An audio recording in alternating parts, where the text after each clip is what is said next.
Hello everyone, welcome back to my channel occult mystic force. आप सभी के भीतर बैठे परमात्मा को मेरा आत्म नमन। आई होप आप सभी अच्छे होंगे। तो फ्रेंड्स, आज जिस टॉपिक के बारे में मैं आप सबसे डिस्कस करने जा रही हूँ, that topic is one of the best topic which I like the most.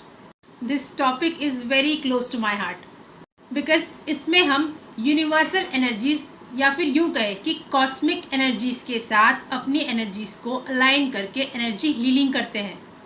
जिस विधा को या जिस मोडालिटी को आज के टाइम पर रेकी के नाम से जाना जाता है, पर असल में ये रेकी हीलिंग कोई 100 या 200 साल पुरानी विधा नहीं है, जबकि ये रेकी हीलिंग तो हमारी सनातन परंपरा, हमारे वैदिक कल्चर, हमारे संतों, ऋषि मुनियों और हमारे सनातन की ही देन है। जी हाँ, बिल्कुल सही सुन रहे हैं आप। ये रेकी हीलिंग हमारी प्राचीन सनातन परंपरा का ही हिस्सा है, जिसे पहले स्पर्श चिकित्सा के नाम से जाना जाता था और जो समय के साथ साथ हमारी सनातन परंपरा से विलुप्त हो गई। अब तक जितनी भी माइथोलॉजिकल सीरियल्स बनी है, हमने उसमें ये देखा है कि कैसे हमारे ऋषि मुनि केवल अपने स्पर्श मात्र से किसी भी व्यक्ति के रोग को पूरी तरह ठीक किया कर देते थे। जी हाँ, ये रेकी वही स्पर्श चिकित्सा है, पर जैसे जैसे समय बदलता गया ये विधा लुप्त होते चली गई। And I am really blessed कि मैं इस विधा से जुड़ी हूँ। I am a reiki grand master और मुझे अपने आप को इस तरह से इंट्रोड्यूस करके बेहद खुशी हो रही है, क्योंकि मैं अपनी इस सनातन परंपरा, इस विधा को आगे बढ़ाने में एक छोटा सा पार्ट प्ले कर रही हूँ। लोगों को इस मोडालिटी के बारे में अवेयर करवा कर, उनकी प्रॉब्लम्स को सॉल्व कर कर, उन्हें हील कर कर। मैं इस बात पर 100% बिलीव करती हूँ कि रेकी एक संजीवनी बूटी है, एक संजीवनी विद्या है। रेकी वो विद्या है जिससे आप अपनी लाइफ की हर प्रॉब्लम हील कर सकते हैं, चाहे फिर वो आपकी हेल्थ हो, आपका फाइनेंस हो, आपकी रिलेशनशिप हो, या फिर आपका करियर हो, या फिर और भी कोई इशू हो। इसका उपयोग करके आप अपनी लाइफ की हर प्रॉब्लम सॉल्व कर सकते हो। आप रेकी हीलिंग के उपयोग से अपनी कोई भी विश मैनिफेस्ट कर सकते हैं। इसका एक छोटा सा एक्सपीरियंस मैं आपके साथ शेयर करने जा रही हूँ। वैसे तो I really have no friends, but जब ऊपर वाले को आपको किसी से मिलवाना होता है ना, तो वो सिचुएशन ही कुछ इस तरह से क्रिएट कर देते हैं। तो ऐसा ही कुछ मेरे साथ भी हुआ। मैं अपनी डॉटर को बास्केटबॉल क्लासेस लेकर जाती थी। अब क्योंकि मेरी भी क्लासेस उसी टाइम पर होती थी, तो मैं बार बार आना जाना नहीं कर सकती थी।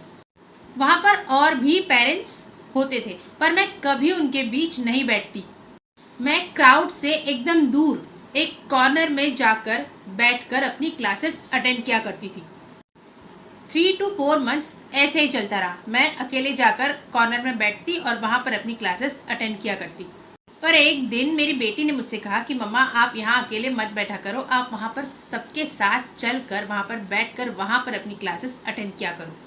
पहले तो मेरा बिल्कुल भी मन नहीं किया कि मैं वहाँ पर क्राउड के साथ जाकर बैठूँ, बट मेरी बेटी इंसिस्ट कर रही थी, इसीलिए मैं वहाँ पर जाकर बैठने लगी। बट मैं वहाँ पर जाकर भी बाकी ग्रुप से अलग ही बैठती थी। फिर कुछ यूँ हुआ कि मेरी बेटी के मैचेस स्टार्ट हो गए, जो कि दूसरे ग्राउंड पर थे। तो वहाँ पर भी मैं ही उसे ले जाया करती थी और उन मैचेस के दौरान मेरी एक फ्रेंड बन गई, क्योंकि हम दोनों की बेटियाँ उसी टीम से खेल रही थी। तो नॉर्मल बातें होने लगी। मैचेस कुछ टाइम बाद ख़त्म हो गई। फिर काफ़ी दिनों तक मैं उससे नहीं मिली। तो फिर जब वापस से बेटी को ड्रॉप करना स्टार्ट किया, उसके साथ जाना स्टार्ट किया, तो मेरी मुलाकात उनसे वहाँ पर फिर से हुई। She is a poet and a writer और हम दोनों में बनने लगी। एक दिन शाम में मैं अपनी क्लासेस वहाँ पर बैठकर अटेंड कर रही थी। हमेशा की तरह मैं दूर ही बैठी थी और मुझसे कुछ डिस्टेंस पर वो बैठी थी। वो अपने हाथ को सामने की ओर रखकर बैठी थी। हम दोनों का आई कांटेक्ट हुआ और हम दोनों ने एक दूसरे को देखकर स्माइल की। पर पता नहीं क्यों मेरा ध्यान फिर से उसकी तरफ गया। मैंने उसके फेस को देखा तो उससे साफ साफ पता चल रहा था कि उसे पेन हो रहा है। तो मुझे ये देखकर बड़ा अजीब लग रहा था। तो I skip my classes and I went to her. And I ask her, then she told me कि उसकी रिस्ट पर काम करते हुए बहुत गर्म उबलता हुआ पानी गिरा हुआ है और जिसकी वजह से उसे बहुत ज़्यादा जलन हो रही थी। तो मैंने उसकी परमिशन ली, उसकी रिस्ट को अपने हाथ पर रखा और उसे हीलिंग देना स्टार्ट कर दी। 10 to 15 मिनट्स मैंने उसे हीलिंग दी और फिर हम अपने अपने घर चले गए। नेक्स्ट डे मैं किसी रीज़न से ग्राउंड पर नहीं जा पाई और उसके नेक्स्ट डे शाम में उसका मुझे कॉल आया और उसने मुझे बताया कि उसे बिल्कुल भी पेन नहीं हो रहा है और ना ही उसके हाथ में ज़रा सा भी जले का निशान है। उसने मुझसे ये कहा कि उसे ऐसे फील हो रहा है मानो उसका हाथ जला ही नहीं था। जैसे ही उसने मुझसे ये बात शेयर की, आई वॉज सो हैप्पी। मुझे बहुत ही ओवरवेलमिंग लगा और मुझे बहुत खुशी हुई, क्योंकि बीइंग अ हीलर, जब आप किसी को हील करते हो, किसी की तकलीफ से उसे बाहर लाते हो और जब आपको उसी बंदे से पॉजिटिव फीडबैक मिलता है, उसे सुनकर अलग ही सुकून महसूस होता है। And that feeling I can't express in words. क्योंकि तकलीफ छोटी हो या बड़ी, तकलीफ तकलीफ ही होती है। तो मेरे लिए भी ये किसी मिरेकल से कम नहीं था। और इसके बाद तो मुझे छोटे बड़े कई सारे ऐसे मिरेकलस एक्सपीरियंसेस हुए। तो फॉर मी रेकी एक संजीवनी विद्या ही है। रेकी एक यूनिवर्सल लाइफ फोर्स एनर्जी है, जिसे हम सर्वव्यापिनी जीवनदायी शक्ति भी कहते हैं, जो पूरी यूनिवर्स में फैली हुई है। और जब हम हीलर्स उस लाइफ फोर्स एनर्जी के साथ अलाइन होते हैं, उसका आवाहन करते हैं, तो वो लाइफ फोर्स एनर्जी हमारे पाम चक्रा से, हमारे यहाँ से पाम चक्रा से फ्लो होती है। और ये एनर्जी ऐसी एनर्जी है जो आपकी लाइफ के हर एरिया को, हर प्रॉब्लम को हील करने में कैपेबल है। But again faith is very very important, क्योंकि अगर आप इस पर विश्वास नहीं करेंगे तो आप इसकी पावर को कभी समझ नहीं पाएंगे। क्योंकि कई बार ऐसा होता है कि हम अपने अंदर इतनी ज़्यादा नेगेटिविटी होल्ड करके रखते हैं ना, तो इस पॉजिटिव एनर्जी का फ्लो हमें फील नहीं होता। इसमें डिस्टेंट हीलिंग भी की जाती है, जिसमें हम यहाँ पर बैठे बैठे ही दुनिया के किसी भी कोने में किसी भी इंसान को ये हीलिंग एनर्जी सेंड कर सकते हैं, उसे हील कर सकते हैं।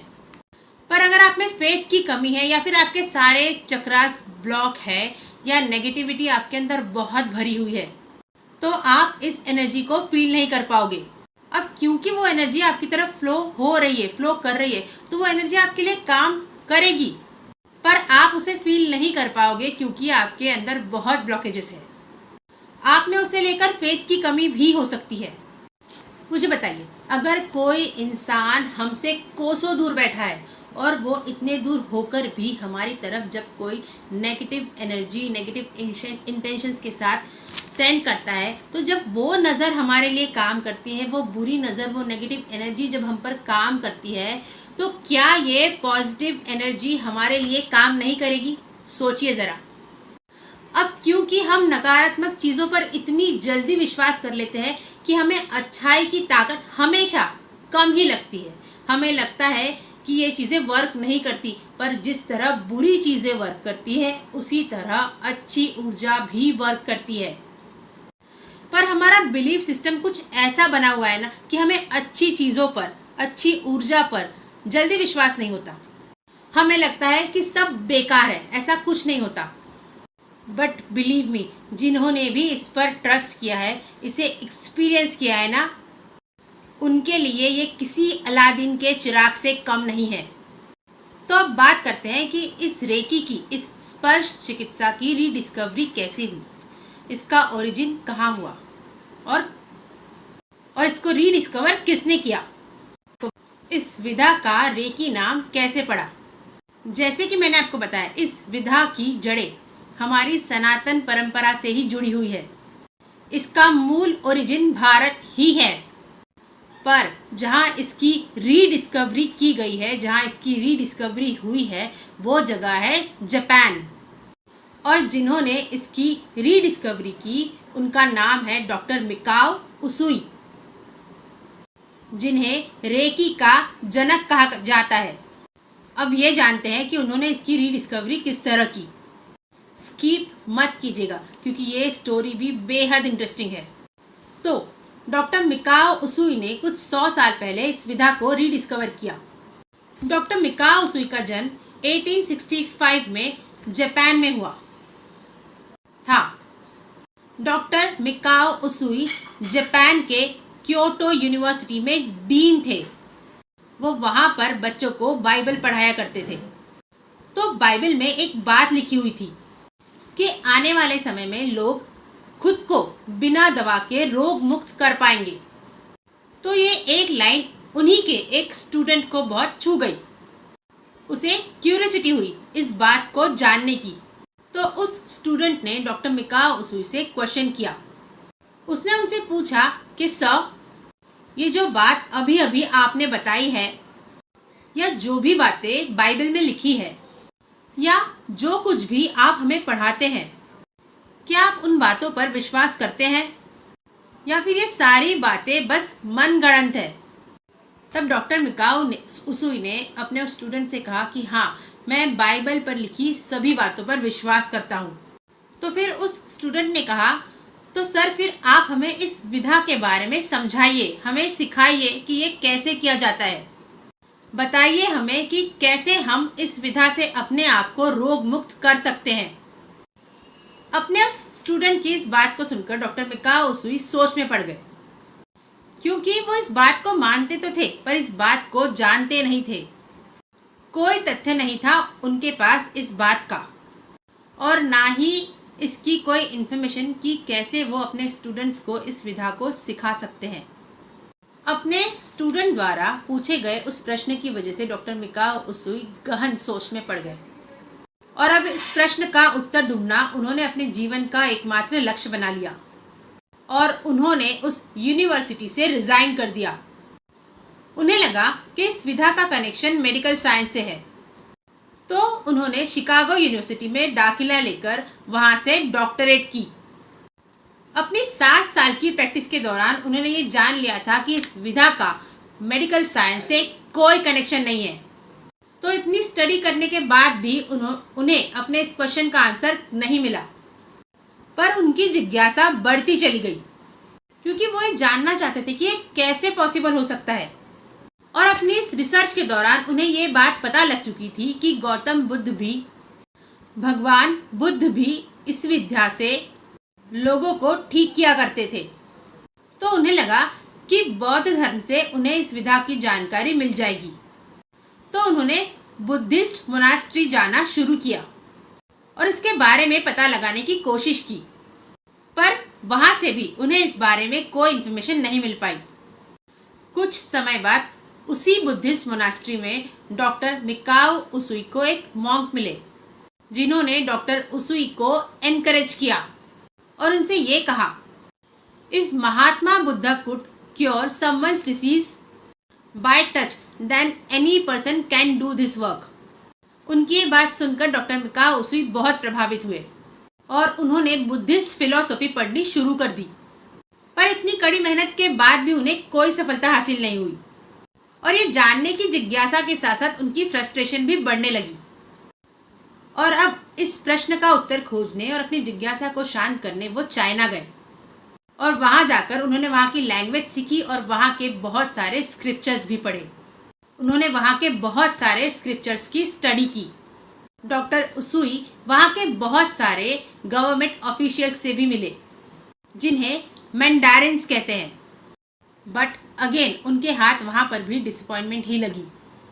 अब चाइना के बाद डॉक्टर मिकाओ उसुई तिब्बत गए और वहां पर जाकर उन्होंने बुद्धिस्ट मोनास्ट्री की स्टडी की और उसके बाद वो यहाँ इंडिया आए और उन्होंने यहाँ आकर हिंदी और संस्कृत सीखी। और जब वो हमारे स्क्रिप्चर्स की स्टडी कर रहे थे तो हमारे स्क्रिप्चर्स की 2 किताबें पद्म सूत्र और विज्ञान भैरव तंत्र, जब वो इन 2 किताबों का अध्ययन कर रहे थे तब उन्हें कुछ होप दिखाई दी। उन्हें उन किताबों के अध्ययन में कुछ ऐसा मिला जिसके अंदर उनके इस प्रश्न का उत्तर छुपा था। डॉक्टर उसुई ने उन किताबों से वो फॉर्मूला लिया और जापान चले गए। डॉक्टर उसुई ने डिसाइड किया कि वो स्पिरिचुअल प्रैक्टिस करने कुरियामा माउंटेन पर जाएंगे, जो कि जापान के क्योटो सिटी से 17 माइल्स की दूरी पर था। वहां पहुंचकर उन्होंने अपने लिए एक स्थान ढूंढा और 21 दिनों की साधना में बैठ गए। अब वहां पर उनके पास ना तो कोई कैलेंडर था और ना ही कोई घड़ी जिससे कि वो दिन गिन पाए। तब उन्होंने वहां से 21 स्टोन्स उठाए और उन पत्थरों को अपने बैग में रख लिया ताकि इन स्टोन्स की मदद से वो 21 दिन काउंट कर सके। Turning eastward, doctor Mikao उसुई started penance by sitting in a state of samadhi and he was completely immersed in this practice.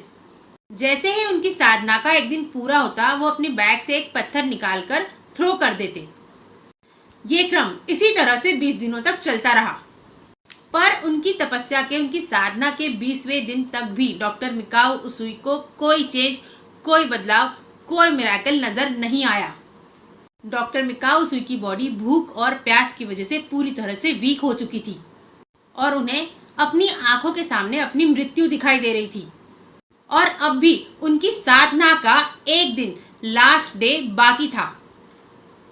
So he did not give up और लास्ट डे पर भी वो अपने साधना में पूरे मन से लगे रहे। अब उनकी साधना का अंतिम दिन था और 21वें दिन अपनी तपस्या के दौरान डॉक्टर मिकाओ उसुई को ईस्ट डायरेक्शन से एक ब्राइट लाइट उनकी ओर आती हुई दिखाई दी। He was very terrified and could not understand what to do. He tried to get up from there, but could not get up due to physical weakness, as if he was feeling death.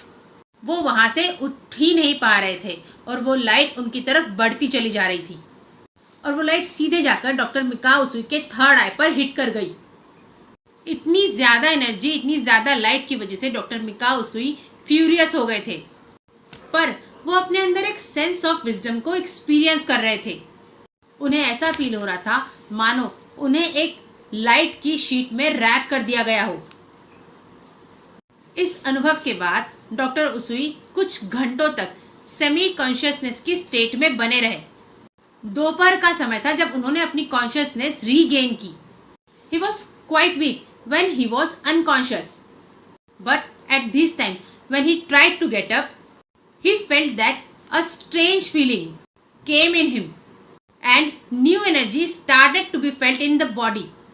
अब वो बहुत ही easily चल पा रहे थे और बड़ी ही आसानी से वो उस माउंटेन से नीचे उतर रहे थे। And this was the first miracle of his life. और इस एक्सपीरियंस की वजह से वो बहुत खुश थे और अपनी सक्सेस को वो बुद्धिस्ट मोनास्ट्री के साथ शेयर करना चाहते थे। तो वो जल्दी जल्दी माउंटेन से नीचे उतरने लगे, पर उसी समय उनका पैर एक छोटी से पत्थर से टकराया और उनके सीधे पांव के अंगूठे से ब्लीडिंग होने लगी। तब ऑटोमेटिकली उनका हाथ उनके उस अंगूठे पर चला गया और ब्लीडिंग बंद हो गई and within few moments उनका पेन भी डिसअपियर हो गया। And this incident was the second miraculous event in his life.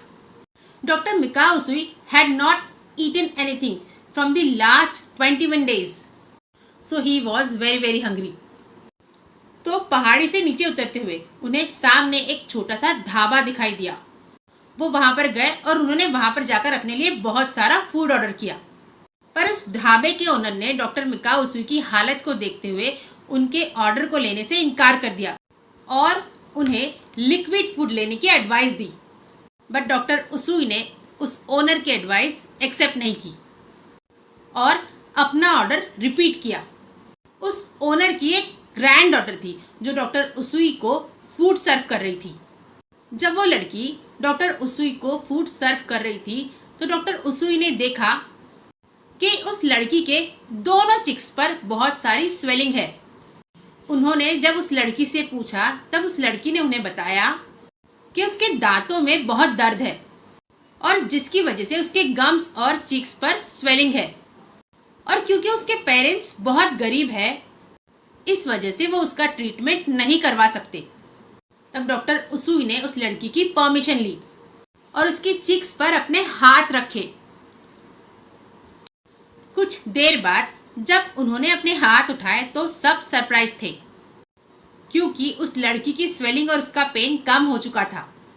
And this was the third miraculous event in his life. After that experience, doctor Mikao Usui ate lot of food without any trouble, and this was also a surprising thing for him.